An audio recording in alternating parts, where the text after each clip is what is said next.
안녕하세요. 오늘 저는 이제 분단, 모멸감, 그리고 존엄하게 산다는 것이라는 주제로 이야기를 해볼 건데요.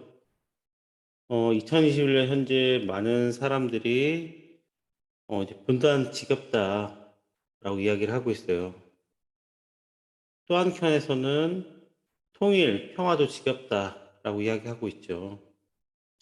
저도 이제 특히나 이 MZ 세대가 이 통일의 문제를 이렇게 부담스럽게 여기는 이유를 저도 충분히 공감을 합니다. 워낙 이 MZ 세대의 어떤 삶도 팍팍하고, 그들 스스로의 어떤 이제 앞으로의 미래가 밝지 않은데, 그런 상황에서 통일, 평화를 이야기하는 것 자체가 그들의 어떤 피부에 와닿지 않는다는 거죠. 근데 그럼에도 불구하고, 저는 이제 분단으로 인해서 고통받고 있는 사람들의 어떤 모멸감, 그들의 어떤 고통, 이런 것들을 해소하기 위해서라도 저는 통일은 반드시 필요하다라는 내용을 가지고 이야기를 해볼게요. 특히나 이 존엄하게 살기 위한 하나의 기본적인 토대가 바로 분단 극복이 될 수 있다라고 생각합니다. 많은 이제 사람들에게 익숙한 이제 장면이죠. 가슴이 한켠 조금 이제 아려오는 그런 그림이죠. 2021년 현재 매일매일 대략 한 8.6명의 이산 1세대들이 이 세상을 떠나고 있어요. 연간 보면 대략 한 3,000명이 세상을 떠나고 있거든요. 어떤 면에서 보면 저는 이제 체제 이념의 문제를 다 막론하고 반드시 이산의 문제, 이산의 한은 반드시 풀어야 한다라고 생각을 합니다. 특히나 이들 스스로의 잘못이 아닌 분단으로 인해서 이들이 가족을 만나지 못하고 그리워하는 고향을 가지 못하는 이 현실에서 반드시 이들의 어떤 한을 풀어주기 위해서라도 저는 통일은 필요하다. 분단은 극복돼야 된다. 특히나 그 차원에서 저는 분단은 그런 이제 분단으로 인해서 발생한 이산으로 고통받는 사람들에게는 폭력이다라고 생각을 하고 있습니다. 두 번째 어떤 그림인데요. 2021년 현재 또 다른 이산의 어떤 고통을 겪고 있는 사람들이죠. 다양한 용어로 호명되고 있습니다. 법률적 용어로는 북한 이탈주민이지만 탈북민, 탈북자, 세터민 등등 다양한 용어로 호명되고 있죠.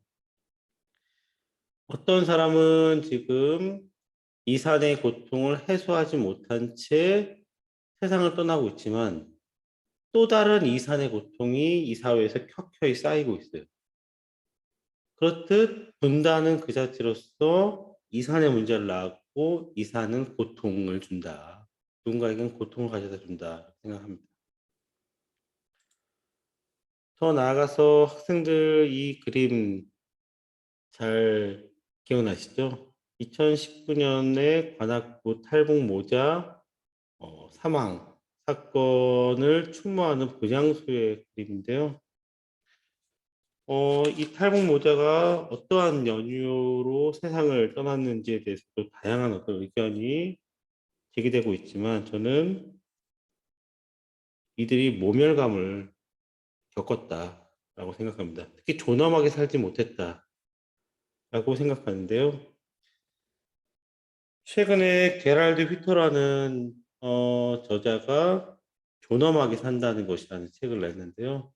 그 책에 이런 구절이 있습니다. 그 자체로 목적이어야 할 인간이 하나의 수단으로 취급받을 때 그것은 애정과 소속, 주체성과 자유를 원하는 인간의 기본 욕구를 무너뜨린다.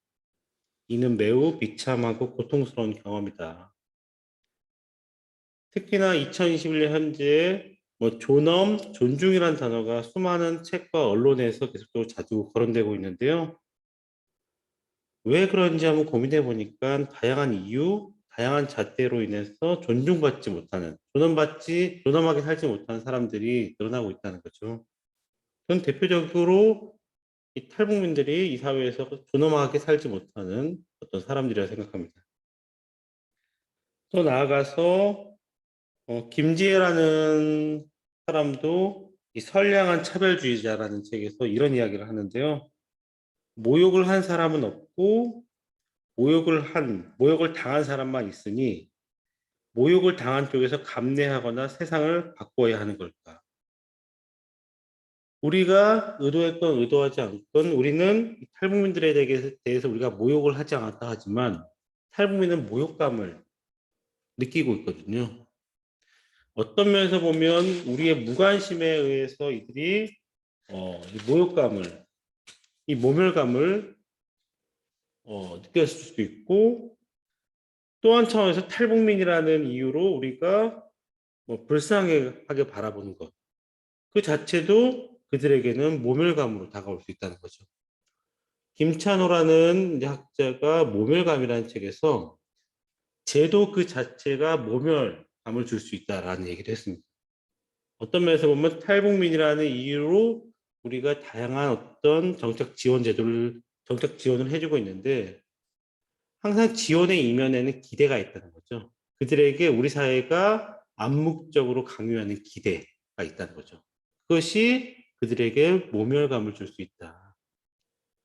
제가 이 그림을 보여드린 이유는 우리 사회 스스로 우리의 어떤 무관심, 우리의 어떤 적대감, 이런 다양한 이유로 인해서 이 사회에서 지금 분단으로 인해서 고통받고 있는 사람들이 늘어나고 있다라고 생각합니다. 저는 이제 마지막으로 이제 이 하나의 시를 함께 보면서 오늘 이 영상을 마무리하려고 하는데요. 저는 이제 2021년 현재 우리가 다양한 얼굴의 이방인을 만나고 있습니다. 특히나 우리가 함께 숨쉬고 있는 이 탈북민이 대표적인 이 사회의 이방인인데요. 이 탈북민 문제를 이해하기 위한 하나의 어떤 단초를 제공하는 시라고 저는 생각합니다. 정현종 시인이 방문객이라는 시에서 이런 이야기를 하는데요. 사람이 온다는 것은 실로 어마어마한 일이다.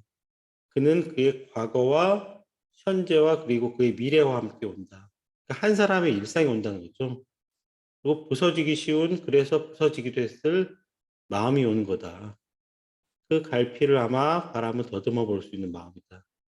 내 마음이 그런 바람을 흉내낸다면 필경 환대가 될 거다.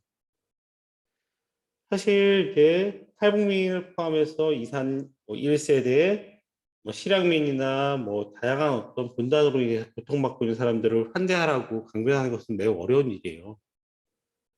근데 환대가 뭐냐 생각해 보면 또 어렵지 않습니다. 타자와 나 사이의 경계의 벽을 허물어 가려는 어떤 윤리적, 실천적인 어떤 마음, 어떤 태도가 저는 환대라고 생각하는데요.